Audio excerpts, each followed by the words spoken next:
সূরা আল ফজরের 4টা আয়াত আমি তেলাওয়াত করেছি। ইমামরা খুব বেশি বেশি তেলাওয়াত করেন, মনে আছে আপনাদের? ইয়া আইয়াতুহান নাফসুল মুতমাইন্নাহ ইরজিই ইলা রাব্বিকি রাদিয়াতাম মারদিয়া ফাদখুলি ফি ইবাদি ওয়াদখুলি জান্নাতি। এই আয়াতটা নিয়ে একটু কথা বলতে চাই। আয়াতটা যখন নাজিল হচ্ছিল তখন পাশে বসা ছিল আবু বকর রাদিয়াল্লাহু তাআলা আনহু। আবু বকর রাদিয়াল্লাহু তাআলা আনহু ইসলামের কততম খলিফা ছিলেন? বলেন তো সবাই, কততম? সবাই বলেন কত? প্রথম। এগুলো শিখে রাখেন। মাঝে মাঝে আমি প্রশ্ন করি, দেখেন না, প্রশ্ন করি, কম্বল দিই, খাবার দিই, তেল দিই, কম্বল জায়নামাজ দিই, খেয়াল করেন কিনা? এই প্রশ্নগুলোই তো করি। ইসলামের প্রথম খলিফাকে আবু বকর রাদিয়াল্লাহু তাআলা আনহু। ওই সময় অনেকেই অন্যরকম উত্তর দিয়ে ফেলে, কেউ সাহাবীর নাম বলে, কেউ বঙ্গবন্ধুর নাম বলে। আছে না নাই? মনিহারের কাছে একজনের জিজ্ঞাসা করলাম, আমাদের জাতির পিতার নাম কি? কয় বঙ্গবন্ধু শেখ মুজিবুর রহমান। আমরা ইসলাম থেকে এত পিছিয়ে, দিনে আমি এক মা বোন বলতে হবে, জিজ্ঞাসা করলাম যে উজুর ফরজ কয়টা? তা বলছে 3টা। বললাম কি কি? বলছে ফজর, জহর আর আসর। ফজর, জহর আর আসর উজুর ফরজ। এই অনুষ্ঠানটা দেখবেন, দেখলে আপনারাও মাঝে মাঝে অবাক হয়ে যাবেন। আবার অনেকেই দেখবেন যে আপনি নিজেও জানেন না যে এটা আমিও জানি না। বোঝেননি? আবু জাহেলের মতো। আবু জাহেলের কাছে একবার তার ভক্তবৃন্দ এসেছে একটা বস্তু নিয়ে, বলল বৃষ্টি হয়েছে, বৃষ্টির পানিতে এটা ভেসে এসেছে, কি আমরা চিনতে পারছি না। আবু জাহেল সামনে ওটা দেখে কিছুক্ষণ কান্নাকাটি করলেন, তারপরে কিছুক্ষণ হাসা শুরু করলেন। আবু জাহেলের ভক্তবৃন্দ বলল, আবু জাহেল, তুমি তো আমাদের নেতা, তুমি আমার এই যে বিষয়টা এনেছি, এটা কি না জানিয়ে হাসলে কেন, কাঁদলে কেন? বলল, আমি কাঁদলাম এই জন্যে, আমি যদি মারা যাই তাইলে এই সামান্য জিনিসটা তোমরা চিনতে পারো নাই, কি উপায় তোমাদের হবে, এই চিন্তা করে আমি কান্না করলাম। তাইলে হাসলে কেন? বলছে, আমি হাসলাম এই জন্য, এই জিনিসটা কি আমিও চিনতে পারিনি, এই জিনিসটা কি আমিও চিনতে পারিনি। ওর চিন্তা হইলো মারা গেলে এদের উপায় কি হবে, যে এই সামান্য জিনিস এরা বুঝতে পারে নাই। কিন্তু ও হাসলো এই জন্য যে আসলে এই জিনিসটা ও বুঝতে পারে না। তো এই অবস্থা আমাদের অনেকের আছে, যে সামান্য এই উত্তর আমি যখন প্রশ্ন করি তখন পাশ থেকে অনেকেই বলি দেয় এইটা এইটা এইটা, যে ওইটারে ধরি অমনি খেলায়। এই জন্য এগুলো শেখার দরকার আছে না নাই? ইসলামের প্রথম খলিফাকে হযরত আবু বকর রাদিয়াল্লাহু তাআলা আনহু, তিনি পাশে বসা ছিলেন যখন এই আয়াতে কারিমা নাজিল হচ্ছিল। আল্লাহর নবী তেলাওয়াত করলেন, আর আবু বকর রাদিয়াল্লাহু তাআলা আনহু তরজমা করা লেগেছে নাকি? বলেন, তরজমা করা লেগেছে? আরবে যখন কোরআন নাজিল হতো আরবি ভাষায়, তখন আরবিয়ানরা বুঝতো না। আল্লাহর নবী যখন এই আয়াতে কারিমা তেলাওয়াত করলেন, তেলাওয়াত করার সাথে সাথে আবু বকর রাদিয়াল্লাহু তাআলা আনহু বললেন, তাফসীরে ইবনে কাসিরে এসেছে, ওগো নবী, এত সুন্দর চমৎকার কথা আল্লাহ ডাক দিয়ে বলছে, ওগো প্রশান্ত আত্মা, ওগো প্রশান্ত আত্মা, হে প্রশান্ত আত্মা, তুমি ফিরে এসো তোমার রবের কাছে, ফিরে এসো তোমার রবের কাছে, আর তুমি দাখিল হয়ে যাও আমার বান্দাদের কাতারে, আর প্রবেশ করো জান্নাতে সন্তুষ্ট চিত্তে, আনন্দ চিত্তে এবং সন্তোষ ভাজন হয়ে তুমি ফিরে এসো। কত সুন্দর কথামালা আল্লাহ ডাক দিয়ে বলছেন, ওগো প্রশান্ত আত্মা, ফিরে আসো সন্তুষ্ট চিত্তে এবং সন্তোষ ভাজন হয়ে। তার মানে তুমি সন্তুষ্ট হয়ে যাও এবং যার কাছে ফিরে আসছো সেও তোমার উপরে সন্তুষ্ট, আর তুমি দাখিল হয়ে যাও আমার বান্দা যারা তাদের কাতারে, আর প্রবেশ করে নাও জান্নাতে। এই কথাগুলো যখন আল্লাহর নবী সুন্দর করে তেলাওয়াত করলেন, আবু বকর রাদিয়াল্লাহু তাআলা আনহু বললেন, কত সুন্দর, কত চমৎকার কথা। আবু বকর রাদিয়াল্লাহু তাআলা আনহুকে আল্লাহর নবী বললেন, ও আবু বকর, শুনে নাও, যখন তোমার মৃত্যুর সময় ঘনিয়ে আসবে তখন আল্লাহ রাব্বুল আলামিন এই কথাগুলো তোমাকেও বলে দিবে। সুবহানাল্লাহ। নফসে মুতমাইন্না, প্রশান্ত আত্মা। কি আত্মা? বলেন, কি আত্মা? আল্লাহ ডাক দিয়ে বলবেন, ওগো প্রশান্ত আত্মা, ফিরে আসো তোমার রবের নিকট সন্তুষ্ট চিত্তে এবং সন্তোষ ভাজন হয়ে। সন্তুষ্ট চিত্তে মানে তুমিও খুশি হয়ে যাও। এটাই এমন, ধরেন আবার রাজনীতির কথা বলছিলেন, তারেক রহমান দেশে এসেছে, আমাদের এই থানায় অথবা এই সংসদীয় আসনে বিএনপির মনোনয়ন প্রত্যাশী আছে না নাই? কয়জন আছে? একাধিক ব্যক্তি, 2 বা 3 জন আছে না নাই? 2 বা 3 জন, এর মধ্যে যদি কোনো একজনকে ডাকে যে তুমি একটু ঢাকায় আসো, তারেক রহমান একজনকে ডেকেছে, তুমি একটু ঢাকায় আসো, ও তো আগের থেকে বলবে ধান লাগা লাগা, কথা কয় না। আর যদি বলে সন্তুষ্ট চিত্তে এসো, সন্তুষ্ট থেকো, অসুবিধে নেই, আমিও তোমার পরে সন্তুষ্ট আছি, একটু ঢাকায় আসো, যদি এই কথা বলে খুশি হবে না হবে না? ধান লাগাবে না লাগাবে না?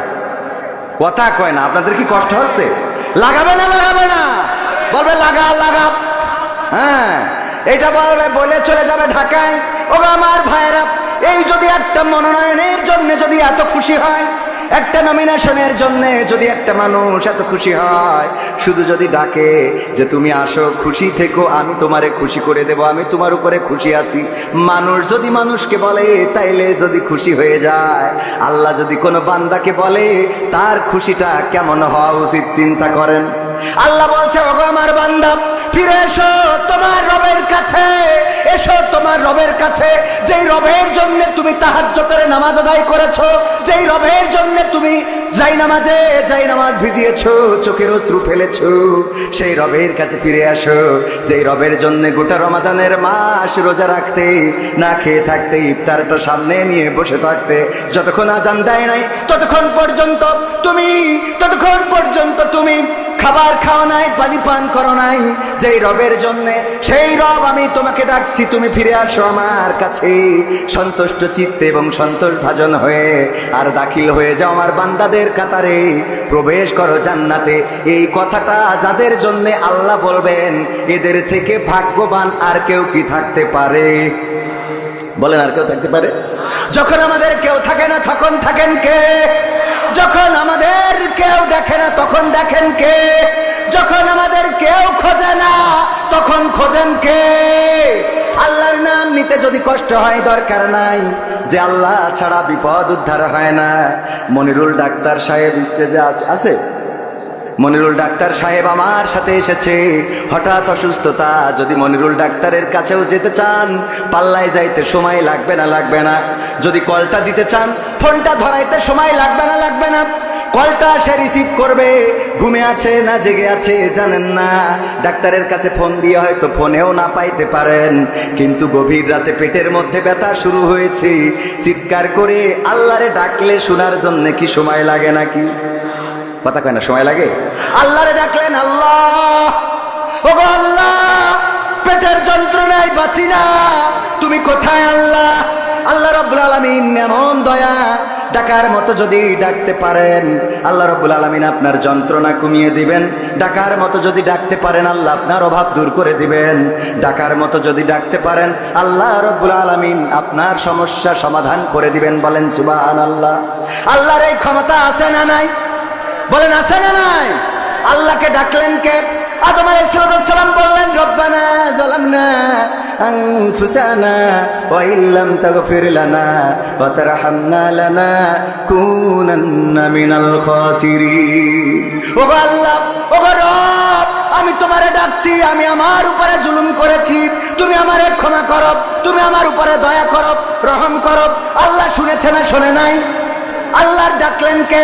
ইউনূস আলাইহিস সালাম যখন মাছের পেটের মধ্যে ঢুকে গেল, আহারে, পৃথিবীর কোন মানুষ খবর পাইল না, নৌকা থেকে ফেলে দেওয়া হলো, পানির মধ্যে পড়ে গেল, মাছটা গিলে নিয়ে চলে গেল।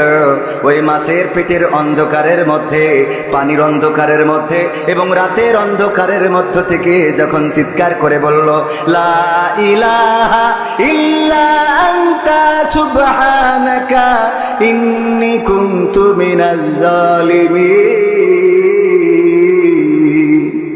আমার আল্লাহর ডাকার পরে আল্লাহ ডাকে সাড়া দিয়েছেন না দেয় নাই?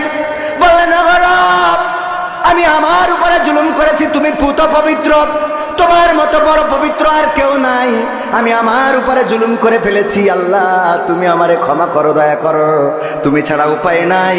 আল্লাহ রাব্বুল আলামিন ইউনূস আলাইহিস সালামের দোয়াটা শুনলেন, আর মাছের পেটের মধ্যে যন্ত্রণা বাড়িয়ে দিলেন, আর মাছ আবার যেখান থেকে নিয়ে এসেছিল সেখানেই দিলেন না, বরং এমন জায়গায় তার ল্যান্ড করে দিয়ে আসলেন, এমন এয়ারপোর্টে নামাই দিয়ে আসলেন যেখানে নিরাপদ। বলেন সুবহানাল্লাহ। শুনেছে না শোনে নাই? যখন নদীর পারে মুসা আলাইহিস সালাম, সাহাবীরা বলল, ওগো মুসা, বিপদে পড়ে গেলাম তোমার পরে ঈমান আনার কারণে, আর তো কোনো উপায় নাই, আর কোনো রাস্তা নাই, এখন সামনে মারব পিছনেও মারব, আমরা এমন জায়গায় আটকে গেছি, এমন চিপাগলিতে, যদি বের হতে চায় ফিরাউনের বাহিনী, তারা আমাদেরকে অ্যাটাক করবে, তাদের ঘোড়ার পদতলে পিষ্ট হয়ে মারা যাব, আর যদি আগাইতে চায় তাইলে এই সাগরের সমুদ্রে চুবানি খেয়ে মারা যাব। এখন বলো মুসা কি করব? আল্লাহর নবী মুসা আলাইহিস সালাম নিশ্চিন্ত ছিলেন, হতাশ হলেন না, বরং তিনি জানেন যে আল্লাহ রাব্বুল আলামিন আছেন। নফসে মুতমাইন্না তো এরকমই হয়, বিপদে পড়লেও হতাশ হয় না। নফসে মুতমাইন্না হলো মুসিবত যতই আসুক ফাঁসির রশিতে ঝুলানো হবে, ডাক দিয়ে সন্তানকে বলে, ওগো আমার কলিজার টুকরা, বড় ফাঁসির কাষ্টে তো ঝুলবো, লুঙ্গি পরে যাব নাকি পাঞ্জাবি পরে যাব এটা বলে। ওগো আমার ভাইয়েরা, এটা বলে না আমার ফাঁসি দেবে এখনো, দেখো বাঁচাইতে পারবা কিনা, বলে নাকি? নফসে মুতমাইন্না পর্যন্ত, নফসে মুতমাইন্না প্রশান্ত আত্মা, আল্লাহর পরে এতটাই নির্ভর যে মৃত্যুর আগের দিন পর্যন্ত হাসতে থাকে। কথা কয় না? দেখেননি কোরআনের পাখি মৃত্যুর আগের দিনও এমন হাসি দিয়েছেন যেন এক ফালি চাঁদ হেসেছে। আহারে, 13টা বছর কারাগারে মুখের মধ্যে মলিনতা কি ছিল, কিন্তু এখন যারা আছে বের করলে মনে হয় এখনো 13 মাস হয় নাই, তাও চেহারার দিকে কি তাকানো যায়? কথা কয় না? যায়, তাকানো যায় না। কারণটা কি? কারণটা হলো তাদের আল্লাহর প্রতি কনফিডেন্স নাই, আত্মবিশ্বাস নাই। আল্লাহর প্রতি তাদের বিশ্বাস না থাকার কারণে ওরা নফসে মুতমাইন্না হইতে পারে নাই। এই জন্য দুশ্চিন্তা আছে না নাই? কথা কয় না? দুশ্চিন্তা আছে না নাই? আর নফসে মুতমাইন্না তারা জানে বেঁচে আছি মানে আল্লাহ আছে, মরে গেলেও কে আছে, জেলে থাকলেও কে আছে, বাইরে থাকলেও কে আছে, মাঠের মধ্যে যদি যান তাও আল্লাহকে পাওয়া যায় না, যায় না। সিজদায় যদি ডাকেন আল্লাহকে পাওয়া যায় না, যায় না। আপনি যেখানে যে অবস্থায় থাকেন, ও আমার যুবকেরা, প্রেমের জন্য ঘুরে বেড়ায়, ভালোবাসার জন্য ঘুরে বেড়ায়, গদখালি যায়, ওই পার্কে ঘুরে বেড়ায়, ফুল নিয়ে কত মানুষের আহারে কত বড় কাঙাল, প্রেমের জন্য কত কি করে। ওই যে প্রেমে সাকসেস হইতে যেয়ে ঢাকায় ছাত্র দলের একজন নেতাকে হত্যা করেছে, দেখেছেন না দেখেন নাই?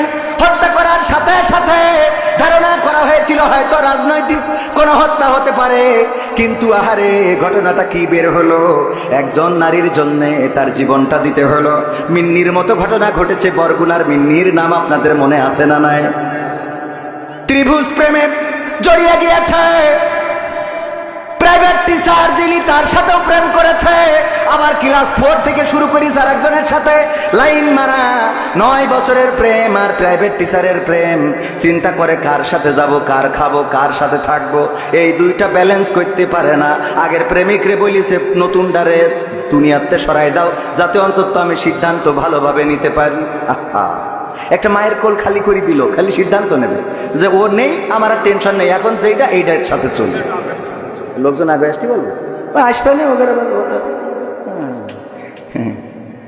যা বলার সিরকুটতে বলবেন, ওদের মধ্যে কথা বলা যাবে না। তো সে যত এলাকা ছেলে সিরকুট দেবেন, এনে পড়বো, তারপরে কথা বলবো। ভাইয়েরা আমার, ও আমার ভাইয়েরা, এই মিন্নির মতো ঘটনা ঘটেছে ঢাকায়। 3য় তলায় যে দরজায় নক করেছে, কিন্তু পরিকল্পনা তো তাদের, এবং নারীদের পরিকল্পনা অত্যন্ত জঘন্য। নারীরা শেষ করে দিতে পারে। আদম আলাইহিস সালামকে জান্নাত থেকে বের করেছে, জান্নাত থেকে বেরোতে হয়েছে যদি আল্লাহর পরিকল্পনা ছিল। তবুও আমাদের হাওয়া আলাইহিস সালাম শয়তানের ওয়াসওয়াসায় পড়ে গিয়েছিল, বলেন ঠিক না বে ঠিক? আমাদের আদি মাতা শয়তানের ওয়াসওয়াসায় পড়ে গেলেন, আর আদম আলাইহিস সালামকেও সেই গন্ধক ফল খাওয়ালেন। এর বিনিময়ে কি হয়ে গেল? লজ্জাস্থান থেকে কাপড় সরে গেল, জান্নাতের কাপড়গুলো আল্লাহ রাব্বুল আলামিন কেড়ে নিলেন, তারপরে জান্নাত থেকে দুনিয়ায় পাঠিয়ে দিলেন। ওগো আমার ভাইয়েরা, এই জন্য নারীদের ষড়যন্ত্র থেকে নিজেদেরকে আল্লাহর কাছে পানাহ চাইবেন। যদি সে বউ হয়, পানাহ চাইবেন কার কাছে? বারবার দোয়া করবেন, রব্বানা আতিনা ফিদ দুনিয়া হাসানা ওয়া ফিল আখিরাতি হাসানা ওয়া কিনা আযাবান। মুখস্থ আছে না নাই? পড়েন, রব্বানা আতিনা ফিদ দুনিয়া হাসানাতাও ওয়া ফিল আখিরাতি হাসানা ওয়া কিনা আযাবান নার। হে রব, তুমি আমাকে দুনিয়ার কল্যাণ এবং আখিরাতের কল্যাণ দান করো এবং জাহান্নামের আযাব থেকে রক্ষা করো। আল্লাহর কাছে দুনিয়ার কল্যাণ চাইবেন, আখিরাতের কল্যাণ চাইবেন। সালাতুল হাজত পড়বেন, যত মুসিবতে পড়েন, যত বিপদে পড়েন সালাতুল হাজত পড়বেন। সম্ভব হইলে তাহাজ্জুদ পড়বেন, আল্লাহর কাছে কাটাকাটি করবেন। সব মুসিবত থেকে মুক্ত করার মালিক কে? বলেন কে? আল্লাহ মুক্ত করার মালিক। এই মেয়েটা, বর্ষা নামের মেয়েটা কি করলো? মাহির নামের ছেলেটার সাথে প্রেমে মত্ত হয়ে ভোর থেকেই প্রেম করে আসছে, 9 বছরের প্রেম। তারে বলেছে যদি এইটারে সরাইতে পারো, জুবাইরকে যদি সরাইতে পারো, জবু বলে ডাকে তার বাবা আদর করে, যদি সরিয়ে দিতে পারো তাইলেই আমি তোমার হব। আহতও করা হলো, দরজায় নক করলো, দরজাটা খোলো, আমাকে একটু বাঁচাও। ওই মেয়েটা বলেছে তুমি না মরলে আমি মাহিরের হইতে পারবো না, সুতরাং তুমি মরে যাও, সেটাই ভালো।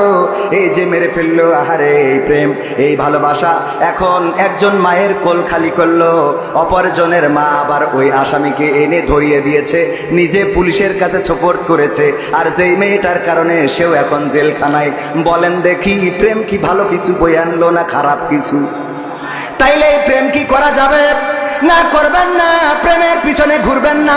আপনি যারে চান চিঠি দিয়ে লাভ নেই, মেসেজ করে লাভ নেই, ফ্রেন্ড রিকোয়েস্ট পাঠিয়ে লাভ নেই, টিকটক করে লাভ নেই।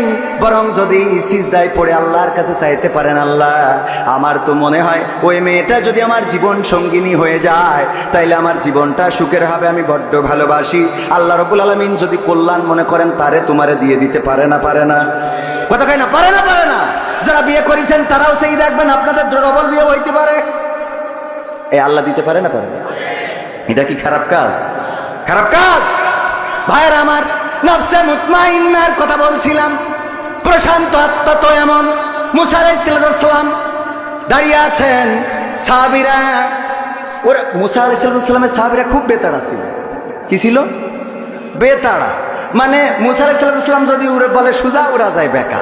কোরআনে সব ঘটনা আছে, সূরা বাকারা, এটা তো ওই ঘটনাকে কেন্দ্র করি। বলছে যে গরু কুরবানি দিতে বলিছে, তা বলছে সেই গরু ছোট হবে না বড় হবে? তা বলছে যে মাঝারি জুতির। আল্লাহর কাছে শুনে নিয়ে বলছে মাঝারি জুতির। বলছে কালার কি হবে? এবার বলছে কালার এই হবে। বলছে তা গায়ে হবে না এড়িয়ে হবে? প্রথম কথায় যদি একটা গরু এনে জবাই করে দেয় তাহলে বলে মিটে যায়। কিন্তু এত বেতারা ছিল, মানে ওই জিজ্ঞেস করতে করতে আল্লাহ এমন করে দিয়েছে যে সেই গরু খুঁজি পায় কষ্ট। এই জন্য নবী সাল্লাল্লাহু আলাইহি সাল্লাম একবার সাহাবীদের বললেন, যেই ব্যাপারে আল্লাহ কিছু বলেন নাই সেই ব্যাপারে তোমরাও চুপ থাকো, মুসা আলাইহিস সালামের উম্মতের মতো হইও না। কত সুন্দর কথা। যে ব্যাপারে আল্লাহ কিছু, আমাদের কিছু কাজ আছে, আমাদের ফতোয়া জানার দরকার খুব। বলছে হুজুর, ওয়াজ শুনে বাড়ি যাওয়ার সময় আমার ভাই আবার একটু পায়খানা লাগিল, তো মাঠে পায়খানা ফিরে, ওই সময় তো পানি নেই, তা না শুইছে, তো খেজুর গাছতে রস পেড়িয়েছে, পরের গাছের অবশ্যই ওইটা ঝেড়িয়ে আমরা আবার খেয়েতে বাড়ি আইছি, এতে কি মানে ও যে সুসি নিয়ে জন্য কি গুনাহ হবে? কোয়ানে দড়ি কোয়ানে লাগাতে খাইছিস চুরি করি, তুই সুসিছিস কি না ও দিয়ে চিন্তা করলাম। মানে আর এখন ফতোয়ার বাক্স নিয়ে বিভিন্ন হুজুর বসে, মুরগি জবাই করিছে, তো মুরগি জবাই করতে যে পশ্চিম মুখ চিনতে পারিনি, উত্তর মুখ, এটা খাওয়া যাবে কেন? তো এত টেনশন করার দরকার আছে? কথা কয় না। আপনি কোনো হোটেলে গেছেন, যে সোজা চুপচাপ ঢোকবেন, খাবেন, চলে আসবেন। গরুর মাংস না কুত্তার মাংস না মুরগির মাংস অত চিন্তা করার দরকার নেই। আপনি খাইছেন, চলে আইছেন। যদি শুকরের মাংস হয় আপনার জন্য কোনো অসুবিধা নেই, কিন্তু যদি সন্দেহ পোষণ করেন গরুর মাংস হইলেও খাওয়া যাবে। কথা কি বুঝতে পারিছেন? এত পেছানোর দরকার আছে? মুসা আলাইহিস সালামের সাহাবারা ছিল খুব বেতাড়া, ওরা আল্লাহর কাছে সিজদা করবে না। এই জন্য আল্লাহ বললে একটা গেট বানাও, এমন গেট জানে ঢুকতে গেলে মাথা নিচু করা লাগে। গেট বানাইছে, বলছে মুসা আমাকে তো চেনো না, পা আগে ঢুকাবো, পা ঢুকাই তারপর গুলাই উঠা মতো, গুলাই ঢুকা মতো পা আগে পিড়িয়ে দিয়ে তারপর, মানে কত বেতাড়া। ওরা নদীর পাড়ে দাঁড়ায় বলছে আমরা প্রথমেই কইছিলাম না যে এর থেকে ফিরাউন ভালো, এখন এমন জায়গায় এনে দাঁড় করাইছ, এখন হয় সুবানি খাবো না ওখানে মারবো। মুসা এবার তো বিপদে ফেললে, আমরা বলো মানতে পারছি না। ওরা কাছাকাছি আসলে বলো কুবা কুবি নিজেদের মধ্যে বাঁধবে। আল্লাহর নবী মুসা আলাইহিস সালাম প্রশান্ত আত্মার অধিকারী ছিলেন, নফসে মুতমাইন্না। এত প্রশান্ত, কিছুই বললেন না, চুপচাপ আল্লাহর অপেক্ষায় ছিলেন। আল্লাহ রাব্বুল আলামিন বললেন, মুসা কি সমস্যা? ও গো আল্লাহ, নদীর পাড়ে তো দাঁড়ায় আছি, পার হইতে হবে, কি করব? আল্লাহ বললেন, হাতে কি লাঠি? এই লাঠি দিয়ে কি করো? ছাগলের পাতা পেড়ে খাওয়াই। আমি মাঝে মাঝে রাস্তার দিকে পাথর সরিয়ে দিই। আল্লাহ রাব্বুল আলামিন বললেন, ওই লাঠি দিয়েই বাড়ি দাও নদীর উপরে। মুসা আলাইহিস সালাম বললেন, বাড়ি দিলে কি হবে? এটা বলেন নাই, বলেছেন আর বাড়ি দিয়েছেন, রাস্তা বানিয়ে দিয়েছেন কে? জোরে বলেন কে? আল্লাহ রাস্তা বানাই দিলেন কয়টা? 12টা গোত্রের জন্য 12টা রাস্তা পার হয়ে গেল মুসা আলাইহিস সালামের সাহাবীরা। ও আমার ভাইরা, এই ঘটনা এই পর্যন্তই থাক। এরপরে ইব্রাহিম আলাইহিস সালামের আগুনে ফেলা হবে। চড়ক গাছে উঠানো হলো, রশি বাঁধা হলো, টানা শুরু করেছে। টানতে টানতে টানতে টানতে ফেলে দিবেন আগুনের মধ্যে। যারা টানে তাদের মধ্যে নিজের জন্মদাতা পিতাও ছিল না, ছিল না। ইব্রাহিম আলাইহিস সালাম ভয়ে বলল, নমরুদ আমার ভুল হয়েছে, প্লিজ আমাকে ক্ষমা করেন। বলেছে? বলেন বলেছে? বলেন আই নফসে মুতমাইন্না তো এইটাই, কোনো কিছুই বললেন না, চুপচাপ রয়েছেন। টানো বাবা টানো, নমরুদ টানো, তোমার যত মন্ত্রী প্রতিমন্ত্রী আছে সবাই ধরে টানো, কোনো অসুবিধা নাই। ফেরেশতারা আসলেন, এসে বললেন, ওগো ইব্রাহিম আমরা একটু সহযোগিতা করতে চাই। ইব্রাহিম আলাইহিস সালাম বললেন, কেন? বলল, তোমার কষ্টটা আমরা আরশে আজিম থেকে দেখে সহ্য করতে পারি নাই। বলল, আল্লাহ পাঠাই নাই, আল্লাহর কাছে ফরিয়াদ করেছিলাম, আল্লাহ যদি একটু সাহায্য করতে পাঠাতে সাহায্য করে দিতাম। আল্লাহ বলল, যাও যাও, তবে যে আমার ইব্রাহিমের কাছে আগে শুনবা সে সাহায্য চাই কি চায় না। যদি সাহায্য করতে বলে করবা, যদি না করতে বলে তাইলে চলে আসবা। ইব্রাহিম আলাইহিস সালাম বললেন, ওগো ফেরেশতারা তাইলে ফিরে যাও সেই আল্লাহর কাছে, যে আল্লাহ তোমাদের থেকে আমার মনের অবস্থা আরো ভালো জানে। সুবহানাল্লাহ বলবেন না? তোমাদের থেকে আমার আল্লাহ আরো ভালো জানেন। তোমরা মনের অবস্থা কি জানো? আল্লাহই তো দেখে আমার মনে কি হয় কি না হয়। আল্লাহ রাব্বুল আলামিন কি করলেন? ইয়া নারু কুনি বারদাও ওয়া সালামান আলা ইব্রাহিম। আল্লাহ বললেন, ওগো ইব্রাহিম তুমি আমার ইব্রাহিমের জন্য ঠান্ডা আরামদায়ক এয়ার কন্ডিশনের মতো হয়ে যাও, আগুন ফুলবাগান হয়ে গেল। এটাই হলো নফসে মুতমাইন্না, এটাই হলো নফসে মুতমাইন্না। আল্লাহ রাব্বুল আলামিনের প্রতি যার আত্মা সন্তুষ্ট হয়ে যায়, আর আল্লাহ রাব্বুল আলামিন যে আত্মার প্রতি সন্তুষ্ট হয়ে যায়।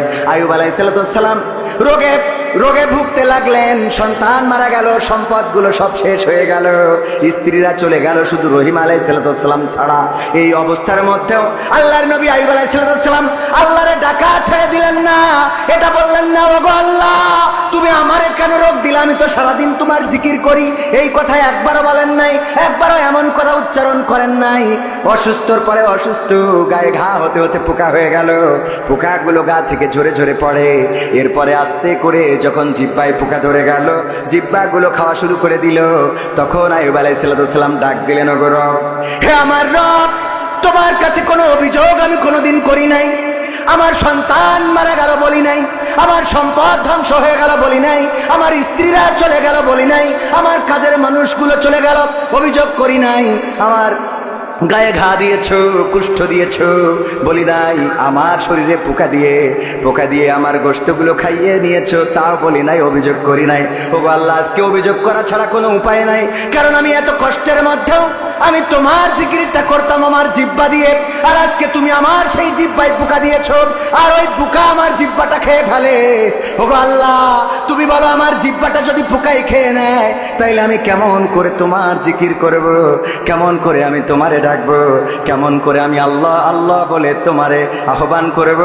ওগো রব, তুমি আমার সমস্ত শরীরে পোকা দাও, শুধু জিহ্বাটা অক্ষত রেখে দাও। বলেন আল্লাহু আকবার। আল্লাহ রাব্বুল আলামিন বললেন, ওগো আইয়ুব, আমার পরীক্ষা নেওয়া শেষ, তোমার আর দুশ্চিন্তার কারণ নাই, সব ফিরিয়ে দিলাম। সুবহানাল্লাহ। ফিরিয়ে দিলেন কে? আল্লাহ আবার সব ফিরিয়ে দিলেন। সম্পদের জায়গায় চলে আসলো, সন্তান স্ত্রী সব চলে আসলো, শরীর আবার আগের মতো ভালো হয়ে গেল। এটাই হলো নফসে মুতমাইন্না। আপনি কষ্ট পান, দুঃখ পান, রোগে থাকেন, শোকে থাকেন, ডাকবেন কাকে? দূর করার মালিককে। আমার মা আসা নাই, আমার মা থাকলে সত্যতা যাচাই করতে পারত। আমি আপনার এলাকার সন্তান, এই অঞ্চলে এই পথেই বাইসাইকেল চালিয়ে বড় হয়েছি। পাল্লা মোকামতলা দাখিল মাদ্রাসার ছাত্র আমি, অনেকেই চেনেন। আমার রবিউল চাচা আছেন, ডাক্তার রবিউল চাচা আব্বার সাথে ঘুরে বেড়াতেন। আব্বা মারা যাওয়ার পরে আমার মা পরের বাড়িতে কাজ করার মতো ভূমিকাও রেখেছেন, মানুষের কাছে হাত পেতেছেন, কিন্তু ধৈর্য হারা হন নাই। মানুষের কাছে গিয়েছেন। বাবা মারা যাওয়ার পরে একের পর এক বিপদ আসতেই থেকেছে। বাবা মারা যাওয়ার পরে আবার 2 বছর পরে আমার ভাগ্নি মারা গেল। আমার মায়ের সমস্ত গায়ে কুষ্ঠ রোগ দেখা দিল, সমস্ত শরীরে ঘা। এই ঘা নিয়ে আমাদের এমপি ছিল মুহাদ্দিস আবু সাইদ সাহেব রাহিমাহুল্লাহ, উনার কাছে গিয়েছিলেন সহযোগিতার জন্য। আল্লাহ এমন একটা পরিস্থিতি আমাদের তৈরি করেছিলেন যে আমি হোটেলে কাজ করা, থালা বাসন মাজা পর্যন্ত করেছি, গার্মেন্টসে কাজ করেছি। আল্লাহর পথ থেকে সরে দাঁড়ায় নাই। যেই মালয়েশিয়ায় পরিশ্রম করতাম, এখন সেই মালয়েশিয়ায় আবার মেহমান হয়ে যে ওয়াজ শোনাই। বলেন সুবহানাল্লাহ। এটা করে দিয়েছেন কে? আল্লাহর প্রতি যদি বিশ্বাস থাকে ঘুরে দাঁড়াবেন, আজ হোক কাল হোক দাঁড়িয়ে দেবেন কে? দাঁড় করিয়ে দিবেন কে? সম্পদ হারিয়ে গেছে, দুঃখ পাওয়ার দরকার নাই। সন্তান হারিয়ে গেছে, দুঃখ পাওয়ার দরকার নাই। একটা সন্তান মারা গেছে, কষ্ট পায়, পরের বার দেখা যায় আল্লাহ যমজ সন্তান দান করে দিয়েছেন। বলেন সুবহানাল্লাহ। দেয়ার মালিক কে? যদি আল্লাহর পরে আস্থা থাকে, যদি আল্লাহর পরে বিশ্বাস থাকে, যদি আল্লাহর পরে তাওয়াক্কুল করেন, নফসে মুতমাইন্না, যদি আপনি সিদ্ধান্ত আল্লাহর সিদ্ধান্তে অটল থাকেন। ইব্রাহিম আলাইহিস সালাম আল্লাহর সিদ্ধান্তে অটল ছিলেন। আল্লাহ বললেন ইয়া নারু কুনি বারদাও ওয়া সালামান আলা ইব্রাহিম, ও আগুন তুমি আমার ইব্রাহিমের জন্য ঠান্ডা আরামদায়ক হয়ে যাও। এমনি ভাবে যুগে যুগে শুধু নবী পয়গম্বরদের নয়, আল্লাহর নবী আমাদের প্রিয় নবী মুহাম্মদ সাল্লাল্লাহু আলাইহি সাল্লাম হিজরতের রাতে যখন যাচ্ছেন তখন আশ্রয় নিয়েছিলেন সাওর নামক একটা গুহা, যে গুহার নাম হলো গারে সুরা, আরবিতে বলে গারে হেরা, সাওর পর্বতের গুহা। আর কুরআন নাজিল হয়েছে কোথায় বলেন? গারে হীরা, হেরা গুহায় গারে হীরা বলে। ওইটা হলো হেরা গুহা। যারা উঠেছেন তারা জানেন এখন উঠাটা সহজ, ওদিকেও যাব না। আল্লাহর নবী এমন একটা গুহায় আশ্রয় নিয়েছেন আবু বকর রাদিয়াল্লাহু তাআলা আনহুর সাথে। আর বিশ্ব নবী সাল্লাল্লাহু আলাইহি সাল্লাম ওই গুহার মধ্যে যখন আশ্রয় নিয়েছে, পায়ের দাগ দেখে একজন কাফের চিনতে পারত। ওই পায়ের দাগ দেখে হাঁটতে পৌঁছে গেল ওই গারে সাওরের ওই জায়গায়, সাওর পর্বতের গুহার ওখানে পৌঁছে যাওয়ার পরে তারা কথোপকথন করছে। পায়ের দাগ তো এখানেই শেষ হয়েছে, নিশ্চয় এই গুহার মধ্যে আশ্রয় নিতে পারে। আবু বকর রাদিয়াল্লাহু তাআলা আনহু বললেন, ও নবী, আর কোন রাস্তা খালি রইল না, আর কোন রাস্তা বাকি রইল না। আল্লাহর নবী বললেন, আবু বকর কেন এমন কথা বললে? আবু বকর রাদিয়াল্লাহু তাআলা আনহু বললেন, ও নবী, উপরের দিকে একটু তাকিয়ে দেখেন, কতগুলো কাফের, ওরা সংখ্যায় বেশি, ওরা এই জায়গা পর্যন্ত চলে এসেছে। এখন নিচের দিকে তাকালেই আমাদের দেখে ফেলবে। আমরা তো সংখ্যায় মাত্র 2 জন, আর ওরা সংখ্যায় অধিক, আমাদের আর বাঁচার কোনো রাস্তা রইল না। আল্লাহর নবী প্রশান্ত আত্মা জবাব দিলেন সুন্দর করে, ও আবু বকর, তুমি তো গুনতে জানো না, তুমি যেটা গুনেছো সেটা ভুল। আমরা 2 জন নয়, আমরা যেখানে আশ্রয় নিয়েছি 2 জন নয়, আমাদের সাথে তৃতীয়তম আর একজন আছেন, তিনি হলেন তোমার আমার স্রষ্টা মহান রব আল্লাহ। তিনি রয়েছেন আমাদের সাথে, তোমার গোনা হয় না। যেই রব চাইলে ওরা আমাদেরকে দেখবে না। আল্লাহ রাব্বুল আলামিন কাফেরদের এমন মানসিকতা তৈরি করে দিলেন, ওরা নিচের দিকে তাকালো না, নিজেরা বলা বলি করলো, যদি এখানে মুহাম্মদ সাল্লাল্লাহু আলাইহি সাল্লাম আসতেন তাইলে এই মাকড়সার জালটা তো থাকতো না, কবুতর এখানে বাসা তো বাঁধতো না, বাসা বুনতো না, এই জায়গায় সে থাকতে পারে না, চলো ফিরে যায়। ওরা নিজেরা কথা বলে আবার নিজেদের রাস্তায় চলে এসেছেন। এই মন মানসিকতা তৈরি করে দিয়েছিলেন কি? সে আল্লাহর প্রতি পরে আস্থা রাখা যাবে? আমরা মনে করি মসজিদে যদি টাকা দিই তাইলে মনে হয় অভাব শুরু হয়ে যাবে। এরকম মানুষ আছে না? মসজিদে যে দান করতে চায় না, জুমার দিন আসে সবচেয়ে ছিঁড়া ফাটা নোট, যেই নোটটা আর ফকিরেও নেবে না, সেই নোটটা মসজিদে দান বাক্সে দেওয়ার মতো আল্লাহর বান্দা আছে না নাই? এখনো মসজিদের বাক্স ঝাঁকাইলে খটাং খটাং খটাং খটাং শব্দ হয়, তার মানে এখনো কয়েনগুলো মসজিদে আসে না। 2 টাকার নোট এখন ফকিরেও নেয় না। ফকিরে নিবে কি? ঢাকায় যেই দেখলাম, ওরে বাবা, কোন ফকির এখন মুখ দেও ভিক্ষা করে না, সবাই ওই ব্লুটুথ মাইক্রোফোন কিনে নিয়েছে, ব্লুটুথ ওই স্পিকার কিনে নিয়েছে। আল্লাহর বান্দা চেয়ারে বসে আর ওই ব্লুটুথ জুড়ে দিয়েছে, সার চেয়ারে বাসারে। স্যার এখন ভিক্ষে করে, তাও চেয়ারে বসে। আমি বললাম, আল্লাহ, আমরা হাইটি বাড়াই আর ওরা বসে বসে ভিক্ষে করে, কি আরাম আছে না নাই? আমি প্রায়ই বলি, আমার গেটের সামনে, আপনাদের এলাকায় আসে, ভ্যানে করে এক ফকির শুয়ে থাকে, মাইক বাজে, সামনেটা আসে না আপনাদের এলাকায়? হ্যাঁ, ওই অফিসার আসলো, আমি গেট খুলি, আমার আবার ফকির দেখলেই কেন জানি একটু রাগ হয়, কারণ রাসূল সাল্লাল্লাহু আলাইহি ওয়াসাল্লাম ফকিরদেরকে কাজের জন্য উৎসাহ দিয়েছে। এছাড়াও আল্লাহ রাব্বুল আলামিনের কাছে 2টা অপছন্দের হালাল, 2টা হালাল কিন্তু অপছন্দের, ঘৃণার। 1 নম্বর হলো তালাক, আর 2 নম্বর হলো ভিক্ষাবৃত্তি। এই 2টা কাজ আল্লাহর কাছে অপছন্দের, তবে হালাল। তো আমি অফিসারকে বললাম, ভিক্ষা নিতে যে গামলা ধরেছে, ফকির তো ভ্যানে শোয়া, আমি বললাম যে আপনি এই যে ভ্যানে করি ফকিরের ভিক্ষা নিতে আইছেন, এটা না করি আপনি ভ্যান চালাই তো ফকির চালাতে পারেন। তো বলছে, হুজুর আপনি বুঝতে পারেননি। কেন? তা বলছে, আমি ফকির নিয়ে আসিনি, ফকির আমার এনেছে। কেন? তা বলছে, আমি ফকিরের ড্রাইভার। ফকিরের কি ভার? ড্রাইভার। কেমনে কি? বলছে, ফকির আমার বেতন দেয়। বলছে, ভ্যান, ওই যে মাইক, এই যে গামলা, সব ফকিরি। ও আমার কেড়ে নিলে আমার চাকরি শেষ। ও তো ফকির না, ও মালিক। আল্লাহ, ও বস। আরবি ভাষায় কফিল। হ্যাঁ, আরবি ভাষায় কি?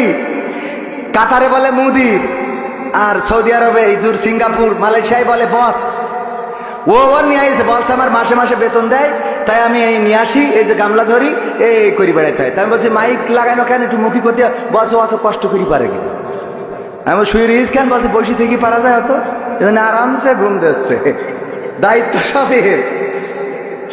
ও আমার ভাইয়েরা, এই ফকির, আল্লাহ রাব্বুল আলামিন ফকিরকে ধনী করে দিতে পারে না। এক ফকিরের সার্চ করে দেখা গেল 2-3-4 লাখ টাকা ওর বাস্তার মধ্যে, খাওয়ার সময় হয় না, মারা যাওয়ার সময় দেখা যায় কত ফকির মারা গেছে, ঘরে টাকা ভর্তি, বাস্তার পরে টাকা ভর্তি, ভিক্ষে করতে মরে যায়, তাও টাকার নিশা ছাড়ে। এরকম মানুষ আমাদেরও আছে না নাই? যদি বলেন, ভাই চলেন উমরাটা করে আসি, টাকা তো কম হয় নাই, হজটা করে আসি। হজে জাতি কত টাকা লাগে তুমি জানো? পাকাম করে যায়, আমার পরে হজ ফরজ হয়ে যায় কোনো? হ্যাঁ, হজের কথা কও, আমি হজ করা যোগ্য হয়েছে কোনো? ভাই, ওই পশ্চিম মাঠে 1 বিঘে জমি বেচতে চাইলো, নিতে কনে? আরে বাবা, ও জমির কথা শুনলি এনার্জি। হ্যাঁ, তোমার চাষির নামে ব্যাংকে করে টাকা আছে, দেখো যদি হয় নোবানি। আরে শয়তান, আছে না নাই? 1,25,30,000 টাকা দিয়ে ওমরা করতে যাওয়ার সুযোগ হয় না, অথচ 4 লাখ টাকা বউতে লাগতে দিতে পারে। কথা কয় না? ও কি দেয় কি শেষ চাই? যে চলি গেছো, যে আবার মামলা করে যে টাকাও লাগবে, চলি যাবে, টাকাও নিয়ে যাবে, আইন সব ওকে কি। এই জন্য আমার 50,000 টাকা চলে গেলেও অসুবিধা নেই, থাকে 1 রাতি বাস করলে মনে করে যে মাঝে মাঝে অ্যাকশন নেবে। আমি খুব অসুবিধে নেই, 1 রাত কি। হ্যাঁ, যাই হোক, ও আমার ভাইয়েরা, আলোচনায় আসি। আমি যেই কথা বলছিলাম, আল্লাহ রাব্বুল আলামিন আপনার জায়গাটা ফিরিয়ে দিবেন যদি বিশ্বাস থাকে। ইব্রাহিম আলাইহিস সালামকে দিয়েছেন, আইয়ুব আলাইহিস সালামকে দিয়েছেন, ইউনূস আলাইহিস সালামকে দিয়েছেন, নূহ আলাইহিস সালামকে দিয়েছেন, আদম আলাইহিস সালামকে দিয়েছেন, লূত আলাইহিস সালামকে দিয়েছেন, মুহাম্মদ সাল্লাল্লাহু আলাইহি সাল্লামকে দিয়েছেন। এমনি ভাবে শুধু নবী সাল্লাল্লাহু আলাইহি সাল্লাম নয়, এই জমিনে শাহজালাল, শাহ মাকদুম, তিতুমির, শরীয়তুল্লাহ, মুন্সি মেহেরুল্লাহ, আর বর্তমান জামানায় আল্লাহর দ্বীনের পথে অনেকেই ফাঁসির কাস্টে ঝুলে গিয়েছেন।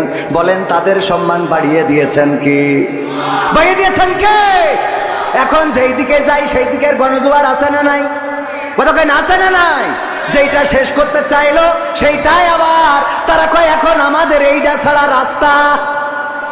ওবায়দুল কাদের থাকলি বলতো আমরা এখন এই পথেই চলব, ঠিক না বেটা? বলতে এখন আর আমাদের খেলা হবে, এখন তোমরা খেলা করবে আমরা দেখবো, এখন খেলা হবে তোমাদের আর আমরা হব দর্শক, গ্যালারিতে বসে থাকবো।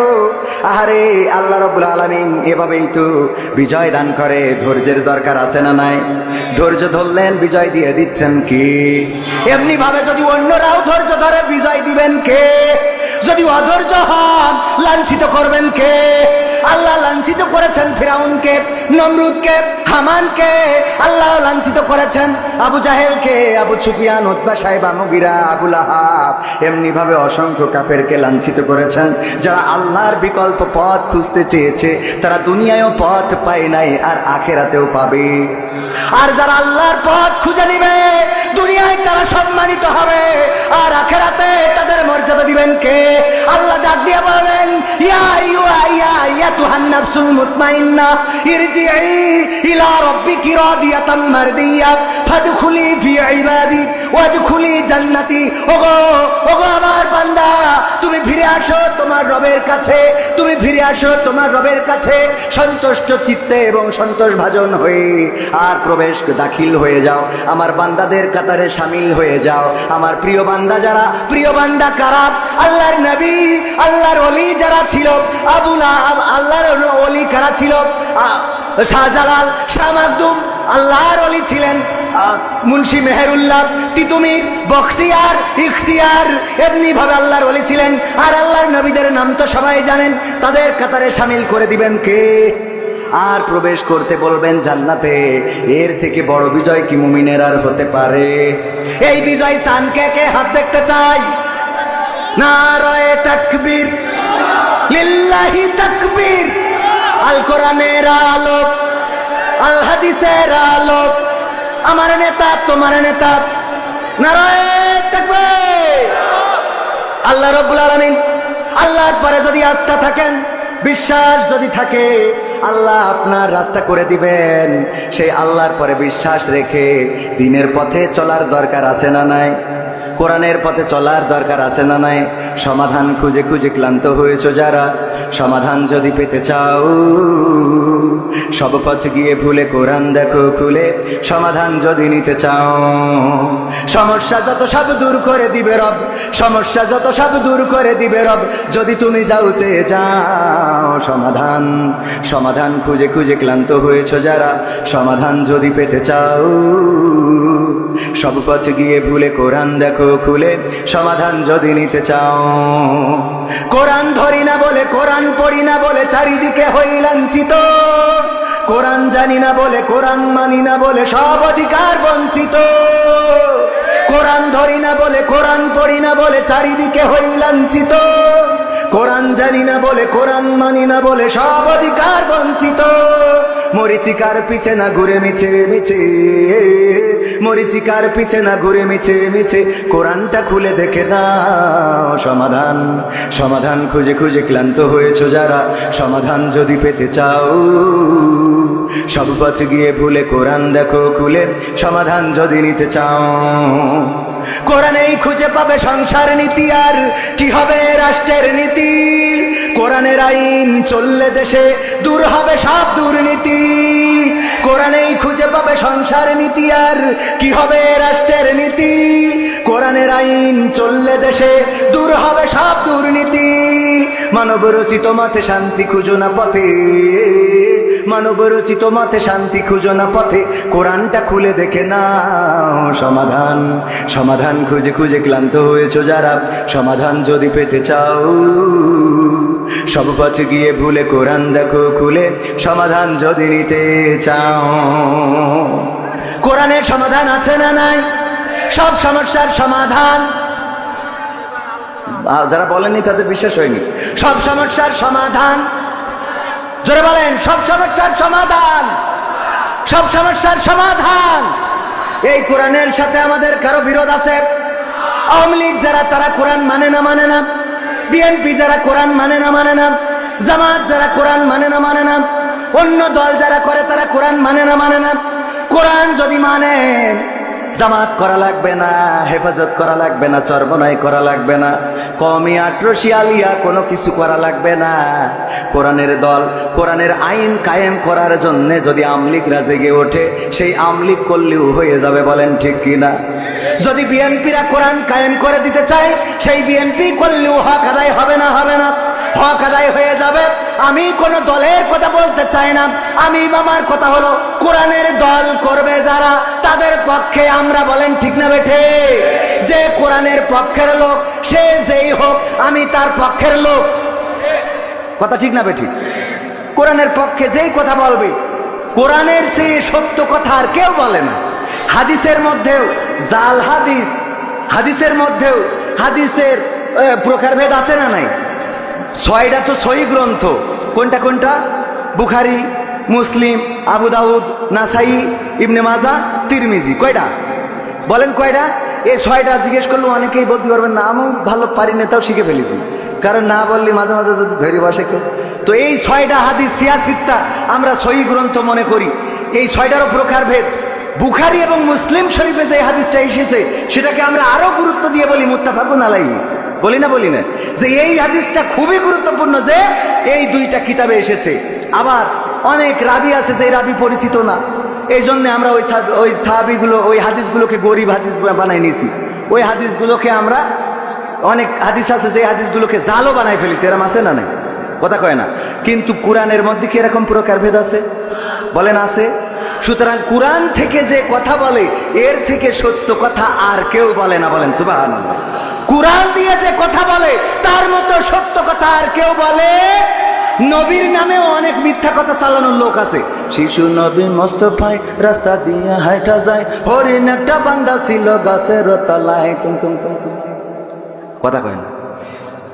আছে না নাই? ছিল না?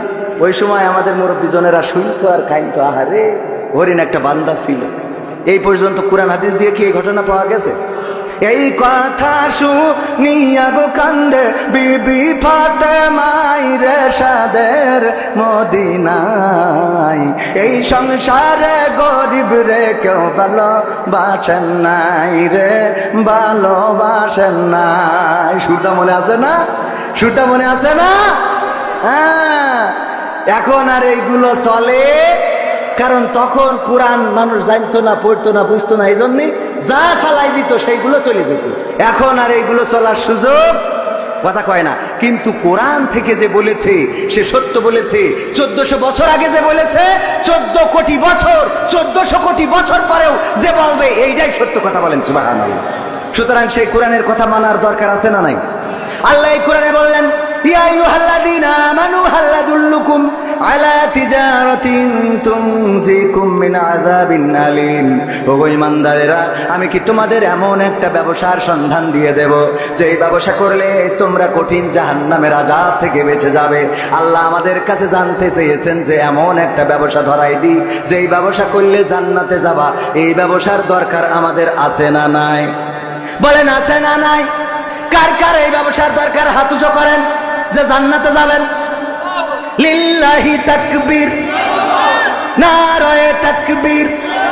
আল কোরআনের আলো, আল হাদিসের আলো।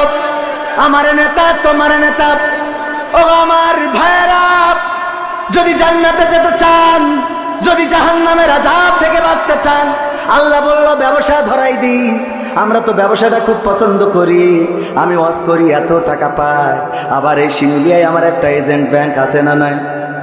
চেনেন তো আপনারা? ইসলামী ব্যাংক। যদিও আমার খুব বেশি আশা পড়ে না, সময় পাই একটু কম। আমাদের ছেলেরা ব্যাংকটা দেখাশোনা করে, মাঝে মাঝে আসি স্বাক্ষর করার জন্যে। কিছু ফাইল জমা হয়ে থাকে আমার জন্যে। ওগো আমার ভাইয়েরা, এই ব্যাংকটা ব্যবসার জন্য নিয়েছি, অর্থের জন্য নিয়েছি। ওয়াজ করি, ব্যবসা করি, আবার আকিজ কলেজে চাকরি করি। এরপরে আবার নিজেও একটা মাদ্রাসা করেছি। তারপরেও টাকা আগায় না।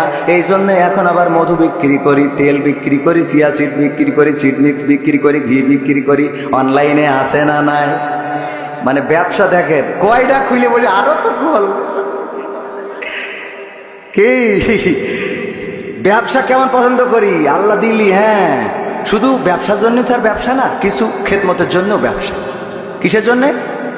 একটা হাসপাতাল করব ছুটিপুরে, ইনশা, যেন অত্র অঞ্চলের অবহেলিত যারা সুবিধা বঞ্চিত সেই মানুষগুলো যেন সেবা পায়, তার জন্য একটা হাসপাতালের পরিকল্পনা চলছে। আল্লাহ যেন কবুল করেন, বলেন আমিন। ইনশাআল্লাহ হয়ে যাবে। ওয়াজ করি যে টাকা পায় কোনে রাখবো এসব? এগুলো করার দরকার আছে না নেই? মাদ্রাসা করে দিয়েছি গত বছর ওয়াজের টাকা দিয়ে, আর এইবারের কিছু টাকা দিয়ে আলহামদুলিল্লাহ মাদ্রাসা কমপ্লিট। গত বছর করেছি, গত বছর মানে এই 2025-এর শুরু করেছি 200 ছাত্রছাত্রী। চিন্তা করতে পারেন এ দিয়ার মালিককে? আমি চিন্তা করছিলাম 50 জন হয় কিনা, 200। আর আমার যারা সহযোগী আছে তারা জানে যে প্রতিদিন আমরা ফেরত দিই, প্রায় প্রতি সপ্তাহে আসে যে বাচ্চা ভর্তি করবে, আমাদের ক্যাপাসিটি নাই।